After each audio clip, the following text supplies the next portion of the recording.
네, 반갑습니다. 저희 이렇게 또 밥 먹고 나른한 시간에 만나게 되었는데 저희 양 옆에 계신 분들과 이렇게 인사했으면 좋겠습니다. 졸지 말고 승리합시다.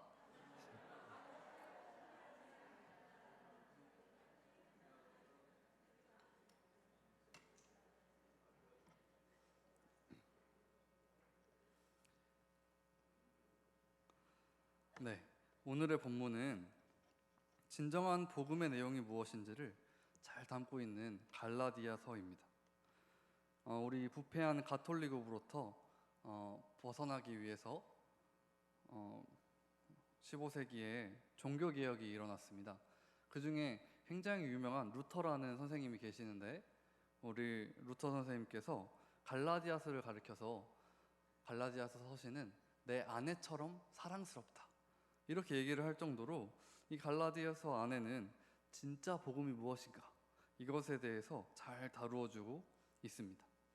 오늘 본문은 방금 읽은 것처럼 갈라디아서 3장이 그 내용인데 우리가 사도 바울을 잘 보면 알겠지만 사도 바울은 이렇게 이야기를 전개해 나갈 때 굉장히 논리적인 사람입니다. 그래서 1장, 2장이 어떤 내용인지를 간략하게 보고 나서 우리가 3장을 더 바르게 이해할 수 있을 것 같습니다. 그래서 시간이 한정되어 있기 때문에 우리가 간략하게 앞에부터 살펴본 뒤에 그리고 나서 그렇다면 과연 2019년을 사는 우리에게 이 갈라디아서 말씀이 어떤 의미가 있나 이것을 좀 살펴보도록 하겠습니다. 1장부터 한번 천천히 보도록 하겠습니다. 우리 1장을 한번 보시면 1절에서 5절이 이렇게 단락이 나눠져 있어요. 맨 위에 소제목으로 뭐라고 써 있는지 혹시 한번 읽어보시겠어요? 뭐라고 써 있죠? 인사 이렇게 써 있습니다. 사도 바울이 1절부터 5절까지 갈라디아 교회 성도들에게 인사를 하고 있습니다. 그리고 6절부터 우리가 어떤 내용이 이어지는지 함께 살펴봤으면 좋겠습니다. 인사가 끝나고 바로 이제 사도 바울이 하는 말입니다. 앞에를 보셔도 되고 성경을 보셔도 되고 6절을 함께 읽어보겠습니다. 시작. 그리스도의 은혜로 너희를 부르신 이를 이같이 속히 떠나 다른 복음을 따르는 것을 내가 이상하게 여기노라. 사도 바울이 방금 1장 1절부터 5절까지 인사를 마쳤습니다. 근데 인사를 하고 나서 첫 마디로 하는 게 야 너희들 이상하다 이 얘기를 하는 거예요. 어떻게 그 은혜의 복음에서 그렇게 빨리 떠날 수가 있느냐, 너희 이상하다. 그러면서 뒤를 한번 계속 살펴보겠습니다. 8절입니다. 눈으로 한번 보시기 바랍니다. 너희 하늘에서 만약에 천사가 내려왔다고 해보자. 근데 그 천사가 내가 전한 복음 말고 다른 복음을 전하면 너희 저주받는다 이 얘기를 합니다. 뒤에 또 9절을 보시면 똑같은 얘기를 하고 있습니다. 누구든지 내가 전하는 복음과 다른 복음을 전하면 저주를 받을 거다. 우리가 바울의 편지를 신약 성경에서 많이 찾아볼 수 있습니다. 바울이 신약 성경에서 13권의 편지를 여러 교회들에게 보냈는데 이 편지들을 자세히 읽어보신 분이라면 아마 이 부분을 읽었을 때 좀 이상하다는 걸 느끼실 거예요. 뭐냐면 사도 바울은 본인이 편지를 보낼 때 일정한 형식을 갖고 있습니다. 처음에 인사로 시작을 했죠. 그 다음엔 뭘 하냐면 감사단락이 있습니다. 내가 너희들 정말 하나님의 은혜 안에서 너희가 이렇게 귀하게 정말 신앙생활 하는 거 너무 감사해 이러면서 사도 바울이 인사를 마치면 감사를 합니다. 그리고 감사를 끝내고 나서 이제 본격적으로 본문에 들어가고 마지막에 마무리 인사를 하는 것이 이제 보통의 순서입니다. 그런데 여기 갈라디아서는 그 형식을 따르지 않았다는 것이죠. 우리가 바로 앞에 있는 고린도 전서를 봐도 그 형식이 지켜졌는지 잘 알 수 있습니다. 여러분 잘 아시는 것처럼 고린도 교회는 굉장히 당시에 문제가 많던 교회였어요. 그래서 마치 오늘날의 여러 가지 문제들 때문에 뉴스에 나오는 그런 아주 어려운 교회들처럼 고린도 교회에는 그 안에 여러 가지 문제가 있었는데 제가 좀 찾아봤더니 어떤 내용이 있냐면 그 안에 서로 당파를 나눠서 싸우는 사람들이 있었습니다. 나는 베드로파다, 나는 바울파다, 아니 나는 예수파다. 이렇게 그 안에서 분열이 있었고, 또 성적인 문제를 가진 사람도 있었으며, 또 교회의 문제를 가지고 이 안에서 해결이 안 돼서 이거 가지고 세상 법정에 나갔습니다. 그래서 법정 가가지고 교회 교인들끼리 싸우는 거예요. 그런 사람도 있었고, 불륜의 문제, 또 우상의 문제, 은사의 문제, 부활의 문제까지 아주 어떤 이 문제에 있어서는 종합병원인 곳이 바로 고린도 교회였어요. 그런데 사도 바울이 이렇게 문제 많은 이 고린도 교회에 편지를 보낼 때도 이 감사단락을 빼놓지 않습니다. 어떻게 감사를 하고 있냐면, 너희가 정말 하나의 교회로 모였는데 하나님께서 너희를 성숙하게 믿음을 성장시켜 주실 거야. 난 그게 너무 감사하다. 이렇게 얘기를 해요. 그러니까 지금 성도들을 칭찬하는 척하면서 결국 하나님한테 감사를 드리고 있는 것입니다. 이렇게 문제가 심각한 고린도 교회를 향해 편지를 할 때도 사도 바울이 빼놓지 않았던 게 이 감사단락인데, 오늘의 본문인 갈라디아서를 보니까 인사를 마친 뒤에 감사단락을 표현하지 않고 있습니다. 바로 6절부터 질책을 하고 있는 거죠. 저희가 방금 읽어본 것처럼, 너희 어떻게 그렇게 복음을 빨리 떠날 수가 있어? 너희 진짜 이상하다. 그 얘기를 하면서 너희 그렇게 다른 복음 전하면 저주를 받을 거야 라는 말을 하고 있는 것입니다. 그러니까 우리가 봤을 때는 고린도 교회가 훨씬 문제가 많아 보이는데, 사도 바울이 판단했을 때는 지금 이 갈라디아 교회에 고린도 교회랑은 비교도 안 될 정도로 심각한 문제가 있다는 것을 우리가 알 수 있는 것이죠. 그래서 여기 성경만 읽어봐도 사도 바울의 심정이 막 느껴집니다. 너무 흥분해가지고 막 혼내고 있는 모습을 우리가 볼 수 있는 것이죠. 계속 넘어가 보겠습니다. 1장 후반부에 보면 사도 바울이 어떤 얘기를 하냐면, 내가 전하는 복음은 사람한테 듣고 보니까 만든 것 같아. 이래가지고 설득돼서 너희한테 전하는 복음도 아니고, 나 혼자 유대교를 막 공부해 보니까 그리스도가 맞는 것 같은데? 이렇게 넘어간 복음도 아니고, 십자가에 달리신 그 그리스도께서 직접 나에게 계시하신 복음이다. 이것을 굉장히 강조를 합니다. 그리고 나서 2장에 가서 어떤 예시를 드냐면, 본인이 예루살렘에 갔을 때 어떤 일이 있었는지를 설명하고 있습니다. 2장 2절 앞에 말씀이 나와 있는데, 저걸 이렇게 눈으로 한번 읽어보시면 아시겠지만 말이 어렵게 돼 있어요. 복음을 유력한 자들에게 사사로이 했다. 이런 말을 왜 이렇게 어렵게 써 있나 해서 제가 다른 번역본과 또 성경들을 찾아봤더니 이런 내용입니다. 어떤 거냐면, 지금 사도 바울이 여러 지역에서 전도를 하다가 예루살렘 교회로 갔습니다. 예루살렘엔 유대인들이 많이 살고 있죠. 그래서 예루살렘 교회 안에는 유대교를 믿다가 기독교로 이렇게 개종하신 분들이 많았습니다. 그런데 사도 바울은 별명이 이방인의 사도예요. 그래서 이 예루살렘 안에서는 전도를 많이 하지 않았습니다. 이 안에는 사도 바울이 아니라 이제 베드로가 있었기 때문이죠. 대신에 사도 바울은 자신의 별명과 어울리게 아직 하나님을 전혀 알지 못하는 이방 지역에 가서 열심히 전도를 했던 것입니다. 그래서 이 예루살렘 사람들은 사도 바울이 어떤 사람인지, 어떤 전도를 하는지 잘 알지 못했어요. 그래서 여러 지방을 이렇게 돌아다니다가 저 2절에서 하는 말이 어떤 내용이냐면, 예루살렘 교회에 가서 본인이 다른 지역에 어떤 전도를 하고 있는지 그 내용을 보고를 한 것입니다. 그러니까 우리 교회로 치면 김신환 선교사님께서 우간다에서 열심히 사역하시다가 이렇게 한번 들어오셔가지고 우리가 어떤 사역을 하고 있습니다, 이렇게 선교 보고를 해주시는 거랑 똑같은 겁니다.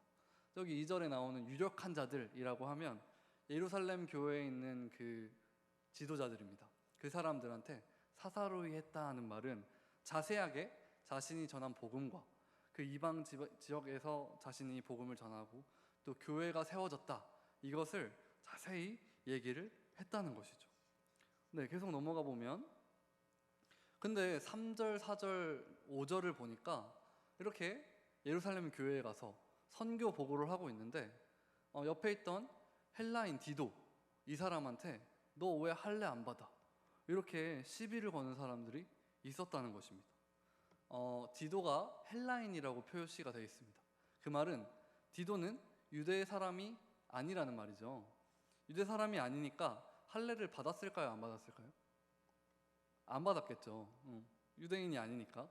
그런데 이 예루살렘 교회 안에 있던 유대교를 믿다가 기독교로 개종한 사람들이 야, 너 그래도 이제 구원 백성 됐으면 할례를 받아야 될 거 아니야. 이렇게 막 억지로 할례를 받게 권면을 했던 것입니다. 그것을 보고 이제 4절에 보니까 사도 바울은 그 사람들을 거짓 형제라고 지칭을 합니다. 그런데 5절에 이렇게 거짓 형제들이 와서 할례를 강요했는데도 불구하고 사도 바울은 그들에게 복종하지 않습니다. 여기쯤 되니까 이제 1장에서 사도 바울이 왜 화를 냈는지 조금 알 것 같아요. 이 갈라디아 교회 안에 이 거짓 형제들이 들어온 것입니다. 그래서 이 사람들에게 할례를 강요했던 것 같습니다. 자, 뒤에 한번 내용을 보겠습니다. 사도 바울은 이 거짓 행위들에 대해 거짓 형제가 강조한 이 할례뿐만 아니라 뒤에 한 장 PPT 넘겨주시면 그 내용을 할례를 조금 더 넓은 개념 율법의 행위라고 얘기를 하고 있습니다.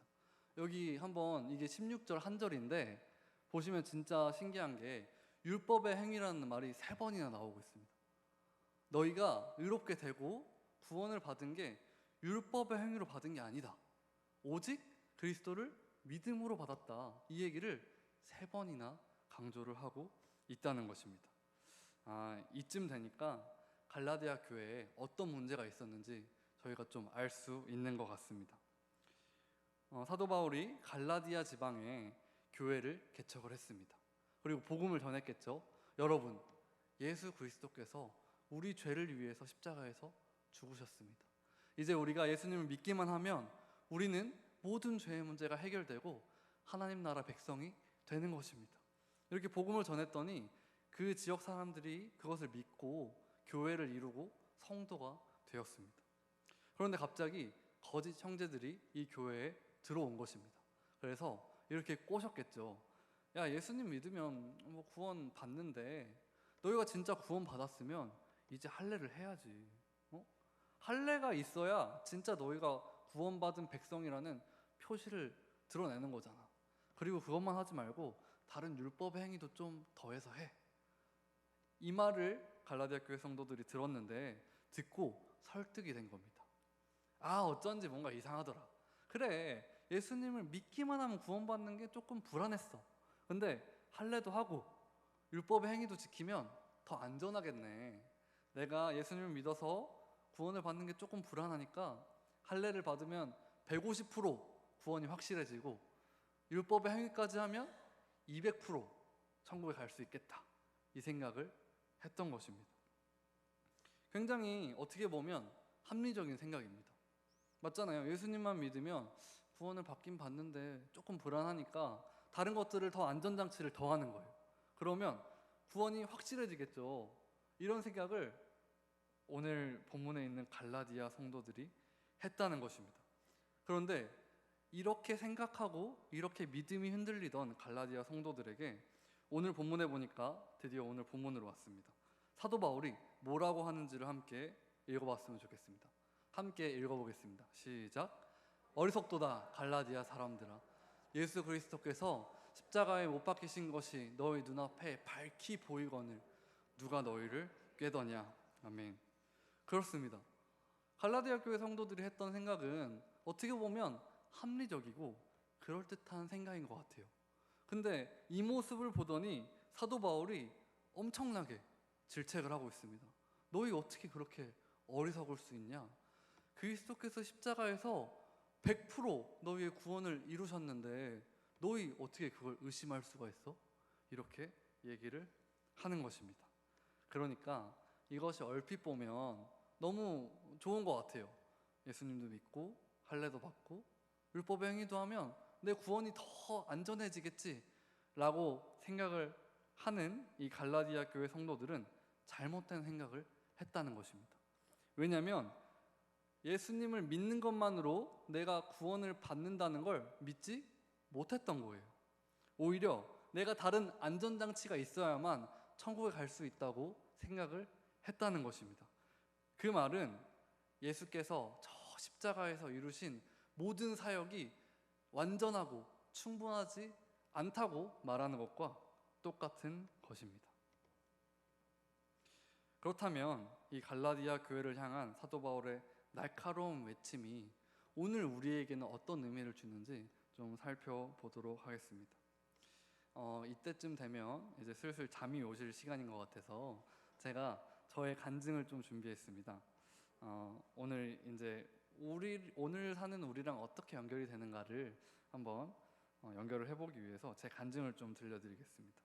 어떤 얘기냐면 제가 한동대학교에 다닐 때 청년 장주영의 삶이 어땠는지를 좀 들려드리고 싶어요.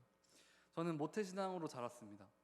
저희 아버지가 목사님이시고 지금도 전남 여수에서 이제 아담하게 목회를 하고 계십니다. 어릴 때부터 교회를 다녔기 때문에 부모님께 이렇게 정신교육을 아주 잘 받았습니다. 그래서 제가 꼭 지켜야 하는 건 첫 번째는 주일 성수, 목숨을 걸고 지켜라, 이게 있었고, 두 번째는 술, 담배를 하지 않는 것, 이거였습니다.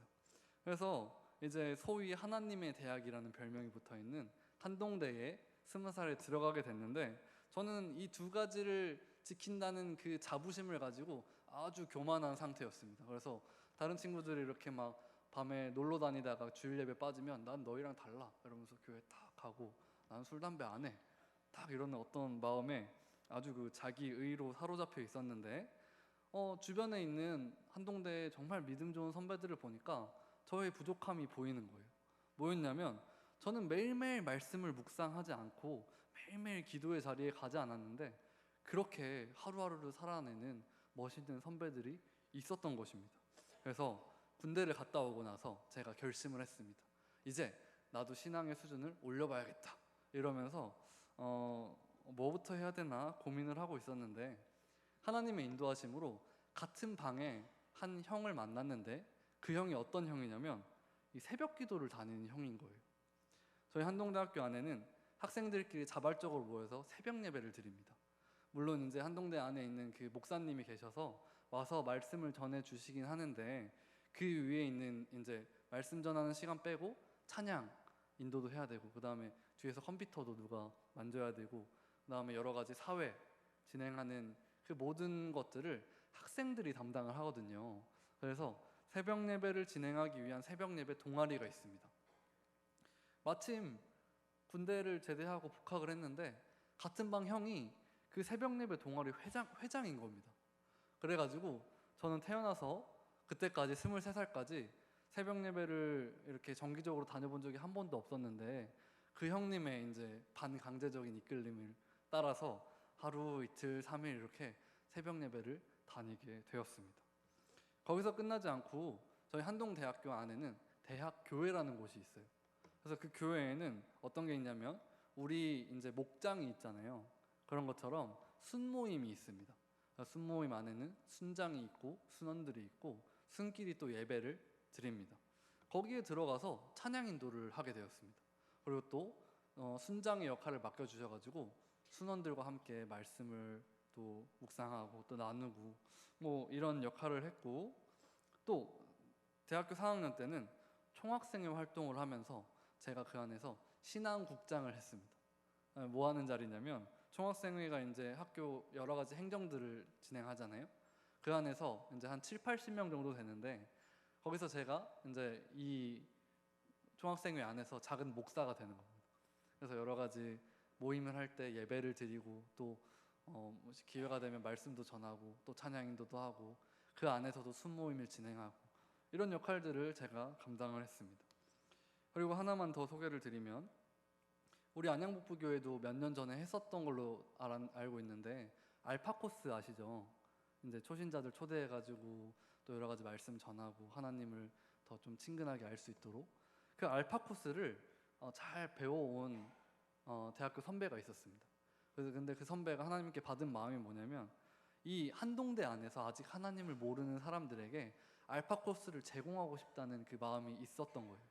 그래서 저도 그 형님을 도와서 한동대 안에서 알파 코스를 진행했습니다. 이렇게 많은 역할들을 제가 했는데, 제가 주일날 어떻게 좀 지냈나 요것만 좀 얘기를 드리겠습니다. 굉장히 주일날이 바빴습니다. 제가 감히 말씀드릴 수 있는 건 지금 전도사로 섬기고 있는 때보다 한동대 청년 장주영이 더 바쁜 주일을 보냈던 것 같아요.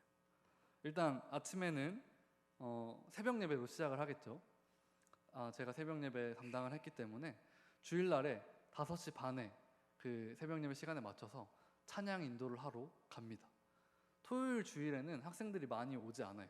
왜냐하면 평일에는 좀 모이더라도 주말엔 잘 오지 않는데 저는 아주 큰 막중한 책임감을 가지고 새벽 예배 찬양 인도를 하고 또 여러 말씀들을 진행하기 위해서 참여를 했습니다. 끝나면 잠깐 방에 오죠. 방에 와서 잠깐 쉬다가 10시에 아까 말씀드린 대학교 순모임 임원들만 모이는 기도회에 갑니다. 그래서 기도회를 마치고 11시 대예배가 있죠. 11시 대예배 때는 이제 대학교회 안에서 모여서 드리는데 이제 대학교 안에 한 700~800명의 학생들이 함께 한동대 안에서 예배를 드려요. 그때 이제 자리 안내 뭐 이런 역할 좀 섬김을 하고 그 다음에 예배가 끝나고 점심을 먹습니다. 그러고 나서는 2시가 되면 순끼리 모여서 예배를 드려요. 거기서 찬양인도 하고 또 목사님 말씀 듣고 3시부터는 이제 우리식으로 치면 목장, 순모임이 진행됩니다. 그래서 주중에 목사님한테 배웠던 성경 공부 이제 순원들한테 알려주고 또 그 다음에 끝나고 나서는 서로 이제 기도 제목 나누고 삶을 나누고 해서 이게 마무리가 되면 한 4시 반 정도가 됩니다. 그러고 끝나느냐? 그게 아닙니다. 그리고 이제 저희 순 안에 있는 임원들끼리 모여서 다음 주는 뭘 하고 그 다음 달은 뭐 할지 계획을 세웁니다. 그리고 이제 저녁을 먹으면 뭘 했냐면 아까 말씀드린 알파 코스를 하러 가야 돼요. 그래서 저는 섬기는 임원이었기 때문에 7시까지 가가지고 그 전에 가서 강의실 하나를 예쁘게 꾸미고 또 맛있는 음식을 사오고 아니면 저희가 직접 만들기도 하고 그래서 아직 하나님 모르는 친구들 초대해가지고 또 재밌는 막 아이스 브레이크 게임도 하고 어쩔 땐 제가 앞에 가서 그 주의 메시지를 전하기도 하고 그 친구들이 어떤 걸 느꼈는지 또 그런 것들 다 들어주고 끝나고 나서 뒷정리하고 저희 임원들끼리 회의를 하면 밤 10시, 11시가 돼서 방에 들어왔습니다. 새벽 5시 반에 시작한 일정인데 밤 10시, 11시에 끝이 나는 것입니다. 네, 제가 대학 생활을 이렇게 들려드렸어요. 여러분 제가 들으시면서 어떤 느낌이 좀 드십니까? 아이고 요즘 시대에도 이렇게 헌신적인 청년이 있다니 혹시 뭐 이런 생각이 드시나요? 아니면 좀 아이고 공부는 언제 해? 너무 안쓰러운데? 뭐 이런 생각이 드십니까? 그것도 아니라면 잠깐만 주일 얘기 들어보니까 지금 나랑 비슷한데? 혹시 그런 생각이 들지는 않으십니까? 우리 교회 성도님들도 너무 바쁘시잖아요. 주일에 정말 몸을 다해서 헌신하시는 걸 제가 옆에서 보고 있는데 제가 이렇게까지 저의 얘기를 길게 말씀드린 건 제가 대단한 청년이었다 이거를 드러내기 위함이 아니라 오늘의 말씀에 한번 적용을 해보고 싶기 때문입니다. 여러분 우리는 오직 믿음으로 구원을 받습니다. 믿으십니까? 네. 여기까지만 생각을 하면 우리가 갈라디아 교회 성도들이랑 우리는 전혀 다르다고 생각할 수밖에 없어요. 왜냐하면 쟤들은 예수님이 조금 못 믿어오니까 할례도 했고 율법의 행위도 해서 구원을 받는다고 생각을 했잖아요. 근데 우리는 알고 있죠. 예수님을 믿기만 하면 구원을 받는다는 것을. 그렇다면 우리는 이 사람들과 과연 관계가 없는 것인가? 이것을 조금 자세히 한번 보고 싶다는 말씀을 드리고 싶습니다. 제 얘기를 마무리해 보겠습니다. 제가 이렇게 마치 대학생이 아니라 교회의 무슨 간사처럼 교회 전도사처럼 열심히 신앙생활을 했던 이유가 뭐였냐면 바로 내가 예수님을 믿어서 구원을 받았으니까 이제는 열심히 살아서 내 신앙을 높여봐야겠다 이런 생각이 있었던 거예요. 내가 열심히 해서 하나님한테 예쁨을 좀 받아야겠다. 내가 열심히 해서 하나님의 큰 일을 감당해야겠다 이런 생각이 있었던 것입니다. 그래서 매주 이렇게 주일과 뭐 평일을 바쁘게 사니까 학기 후반이 가면 막 몸에서 병이 나요. 피곤해가지고 오늘은 진짜 못 가겠다 막 이렇게 하는데 새벽에 또 일어나서 그 피곤한 몸을 이끌고 새벽 예배를 갔습니다. 제가 이렇게까지 했던 것은 정말 하나님을 더 크게 찾고 최선을 다해서 믿다 보면 나의 구원이 확실해질 거라고 생각했기 때문입니다. 제가 왜 더 이렇게 매달렸냐면 제 홀로 있을 때 저의 신앙을 제가 알잖아요. 한동대 입학하기 전에 내가 어떤 신앙의 상태였는지 내가 알고, 이 한동대학교의 학기가 끝나고 방학 때 집에 돌아가면 제가 얼마나 나태해지는지를 제가 알기 때문에 여기서 더 열심히 살았던 거예요. 그러니까 그 집에 가서 나태할 때는 제가 생각하고 말하고 행동하는 게 불신자랑 비슷한 거예요. 막 세상 사람들처럼 막 이런 쓸데없는 뭐 페이스북이나 이런 거에 빠져서 살고, 또 반복되는 게으름과 나태에 빠져 있고, 또 반복되는 죄를 짓고, 이때는 제가 너무 자신이 없는 거예요, 제 신앙에. 그렇기 때문에 이 한동대 안에 있을 때는 목숨 걸고 진짜 피곤해도 새벽 예배를 한 번 더 가고, 내가 찬양 인도를 한 번 더 하고, 내가 리더를 맡아서 하나님의 말씀을 막 전하려고 노력을 했던 것입니다. 그러니까 내가 열심히 살아서 내가 하나님이랑 더 친해질 수 있다고 믿었던 것입니다. 그런데 문제가 나타났습니다. 뭐냐면 신앙이 좋을 때는, 컨디션이 좋을 때는 말씀도 잘 들어와요. 막 기도도 막 술술 됩니다. 막 1시간씩 할 수 있어요. 그럴 때는 제 코가 여기까지 높아지는 거예요. 그래서 아직 이제 그렇게 살지 못하는 사람들한테 가서 정죄 아닌 정죄를 하는 겁니다. 말로는 이렇게 하죠.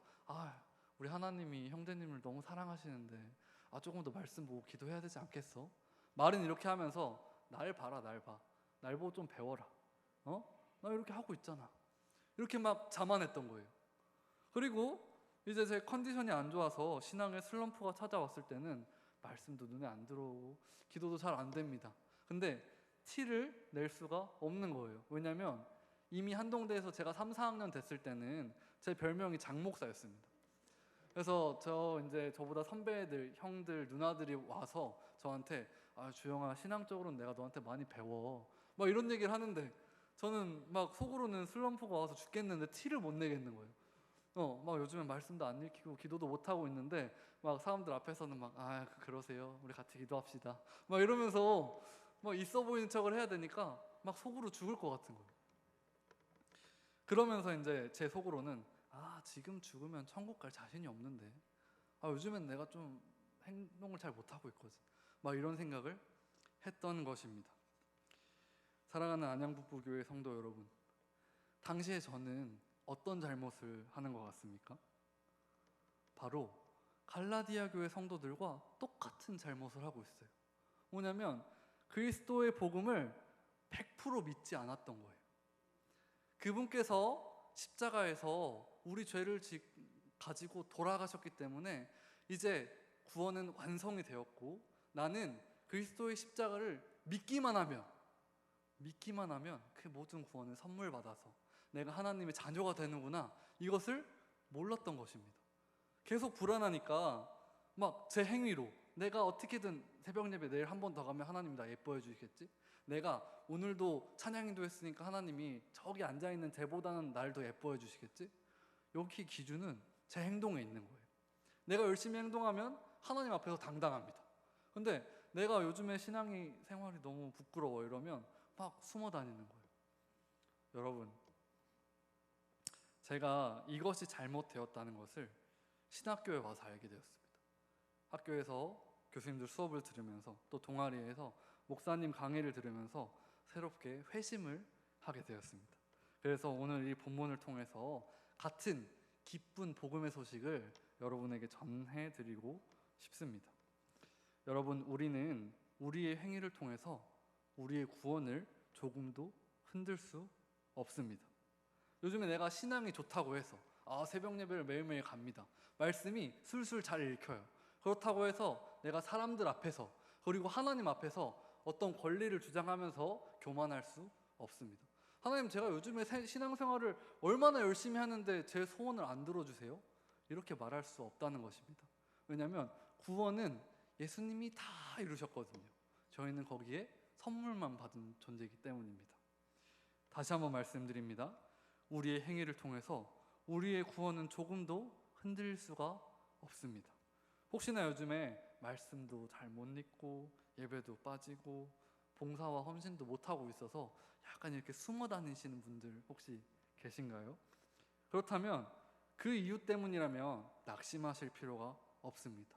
왜냐하면 우리가 우리의 행위로는 구원을 조금도 이룰 수 없기 때문입니다. 아, 내가 이렇게 행동해서 천국 갈까? 이렇게 고민하실 필요는 없습니다. 대신에 뭘 고민하셔야 되냐면, 내가 진짜 예수님의 십자가를 믿고 있나? 진짜 복음을 믿고 있나? 이것을 먼저 생각을 하시면 좋겠습니다. 여기까지만 말씀드리면 오해하는 분들이 생길 수가 있어요. 뭐야, 그럼 예수님 믿기만 하면 되는 거네? 이러면서 나 그럼 지금까지 하는 섬김이랑 봉사랑 주일날 헌금하는 거랑 예배 오는 거 이런 거 안 와도 되겠네. 내 행위로는 구원이랑 상관없으니까. 이렇게 오해를 하는 사람들이 바울 당시 갈라디아 교회 안에서도 있었습니다.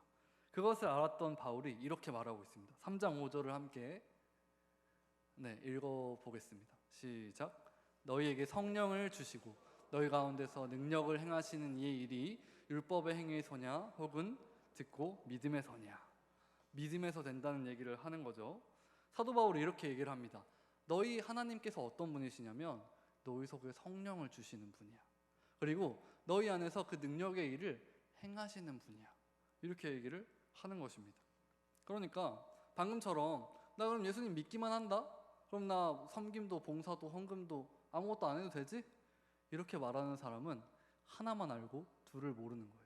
뭐냐면 우리가 그리스도를 믿음으로 신자가 됐다, 하나님의 백성이 됐다는 건 무슨 말이냐면 우리 안에 성령님이 계신다는 거예요. 하나님께서 나와 착 달라붙어 계시는데 내가 죄를 계속 반복할 수 없는 것입니다. 내 안에 성령님께서 계시기 때문에 나는 계속해서 하나님을 닮아가게 된다는 것입니다. 자, 한 구절 더 읽어보겠습니다. 5장 13절입니다. 함께 읽겠습니다. 시작. 형제들아, 너희가 자유를 위하여 부르심을 입었으나 그러나 그 자유로 육체의 기회를 삼지 말고 오직 사랑으로 서로 종노릇하라. 사도 바울이 분명히 말하고 있습니다. 이제 너희 죄와 사망의 종이 아니야. 그리스도를 통해서 너희가 자유하게 됐어. 여기까지만 말하면 아까 말한 것처럼 그럼 나 내 마음대로 산다? 이렇게 방종하는 사람들이 있을까 봐 너희 진짜 그리스도의 은혜로 자유함을 입은 자라면, 너희가 그리스도께서 십자가에서 어떤 희생을 치렀는지 진짜 아는 사람이면 너희 그렇게 못 살걸? 너희 진짜 자유하니까 이제 스스로 너희가 종이 되는 거야. 서로 교회 안에서 서로 섬기면서 서로 다른 사람의 못난 부분을 덮어주고 또 품어주고 이 교회에서 이 교회를 위해서 서로 열심히 섬기고 봉사하고 헌금하고 할 수 있는 거야. 이렇게 얘기를 하는 것입니다. 이것이 바로 갈라디아서에서 말하는 복음입니다. 여러분, 우리는 갈라디아서를 남의 얘기로 여겨서는 안 됩니다. 오늘 바울의 간절한 외침을 통해서 우리가 우리 자신의 모습을 좀 돌아봤으면 좋겠습니다. 첫 번째는 우리가 그리스도의 복음의 온전함을 믿고 있는지 생각해 보았으면 좋겠습니다. 제가 이 교회에 와서 이제 많은 성도님들의 섬김을 보면서 참 많은 도전을 받았습니다. 아, 진짜 저렇게까지 봉사하고 섬기시는구나. 난 진짜 앞으로 갈 길이 너무 멀었다. 이런 걸 너무 많이 느꼈는데 오늘 우리가 갈라디아서를 살피고 있기 때문에 혹시나 우리 마음에 그 동기를 한번 점검을 해봤으면 좋겠습니다. 우리가 정말 이 몸과 이 시간을 다해서 물질을 다해서 여러분이 교회를 위해서 헌신하며 봉사를 하시는데 그 마음속에 있는 동기를 말씀에 비추어서 한번 돌아보았으면 좋겠어요. 내가 오늘 이 헌신과 이 봉사를 통해서 내가 하나님한테 더 가까이 가고 내가 하나님의 더 큰 복을 받고 내가 하나님 앞에서 당당해서 이제 나의 신앙은 올라갔으니까 너희들도 날 보고 따라와. 혹시나 이런 생각으로 봉사를 하고 있지는 않은가? 한번 돌아보아야 할 것입니다. 우리는 복음 앞에서 정말 우리의 행위로는 아무것도 하나님께 드릴 것이 없기 때문에 받은 은혜가 너무 커서 그분의 은혜에 감사해서 섬기고 봉사하시는 여러분이 되셨으면 좋겠습니다. 두 번째는 우리가 다른 사람을 대할 때 어떤 마음가짐으로 대해야 하는지 좀 돌아봤으면 좋겠습니다. 만약에 우리 주변에 나 예수님 믿는 걸로 충분해, 나는 봉사랑 섬김은 하기 싫어. 이렇게 말하는 분이 있다고 가정을 해봅시다. 그러면 여러분 어떻게 좀 대하실 것 같아요? 당장 데려와가지고 집사가 말이야, 권사가 말이야, 장로가 말이야, 무슨 그런 소리나 하고 있다고 이렇게 얘기를 할 수도 있겠죠. 너 교회 다닌 세월이 얼만데 말을 그렇게 해? 이렇게 얘기를 할 수도 있는데, 오늘 본문 3장 1절을 보니까 사도 바울이 더 좋은 방법을 제시하는 것 같습니다. 예수 그리스도께서 십자가에 못 박히신 것이 너희 눈앞에 밝히 보인다, 이렇게 얘기를 합니다. 그러니까 이것도 굉장히 좋은 방법인 것 같아요. 누가 와서 나 교회 다니니까 이제 예수님 믿어서 구원은 받았었잖아, 난 봉사랑 섬김은 하기 싫어, 이런 사람들 있으면 잠깐 자리에 앉히시고 성경을 펴서 자, 우리 받은 은혜가 얼마나 큰지 한번 살펴보자, 이러면서 복음을 알려주시는 거예요. 가서 봐봐, 여기 사도 바울을 보니까 그리스도의 십자가가 밝히 보인다고 하고 있어. 그분께서 하나님이셨는데 인간이 되셔서 우리 죄 때문에 그 죄를 지고 십자가에서 죽으셨잖아. 받은 은혜가 너무 크니까 우리는 섬기지 않을 수가 없는 거 아닐까? 이렇게 성경의 내용을, 복음의 내용을, 구원의 내용을 더 분명하고 충분하고 자세하게 알려주시는 것이 더 효과적인 방법일 거라고 생각을 합니다. 그래서 여기 계신 우리 모두는 복음의 내용을 충분히 숙지해서 그 복음의 풍성함을 날마다 묵상하시는 우리가 되었으면 좋겠습니다. 마지막으로 우리의 헌신과 봉사가 신자로서 당연한 삶이라는 사실을 간과해서는 안 됩니다. 우리의 행위는 구원을 조금도 흔들 수 없다, 여기에만 집중하면 어떤 일이 생기냐면 자꾸 방종합니다. 하나님이 다 하셔, 하나님이 구원 다 이루셨대, 나는 가만히 있을래. 혹시나 이렇게 생각하시는 분들이 있을 수 있으니까 그것은 잘못된 생각이라는 것을 우리가 깨달아야 된다는 것이죠.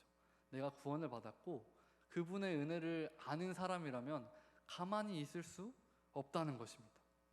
그래서 이렇게 표현을 하면 좀 좋을 것 같아요. 나는 교회를 20년 다녔으니까, 나는 장로니까, 권사니까, 집사니까 섬김을 해야만 돼, 예배 위원을 해야만 돼, 헌금을 많이 드려야만 돼, 주일 예배를 빠질 수 없어, 이렇게 생각하는 것이 아니라 나는 정말 무익한, 당장 지옥에 떨어져도 부족함이 없는 죄인이었는데 너무 큰 은혜와 사랑으로 그분께서 다 이루신, 십자가에서 다 이루신 그 구원을 선물 받아서 내가 이 자리에 있구나, 너무 감사해서 예배를 가지 않을 수가 없네, 봉사를 하지 않을 수가 없네, 내가 헌금을 드리지 않을 수가 없구나, 이런 어떤 마음가짐이 있다면 우리가 진짜 주님의 은혜를 바로 알고 바르게 신앙생활을 하는 사람이 될 것입니다. 여기 계신 우리 모두는 그리스도께서 완전히 이루신 그 구원을 감사드림으로 누리시길 바랍니다. 그리고 매일매일 십자가의 사랑에 붙들려 살아가면서 내 안에 계신 성령님의 인도하심으로 주님을 닮아가는 저와 여러분이 되시기를 주님의 이름으로 소망합니다. 기도하겠습니다. 사랑하는 하나님, 감사합니다. 저희가 오늘 갈라디아서를 통해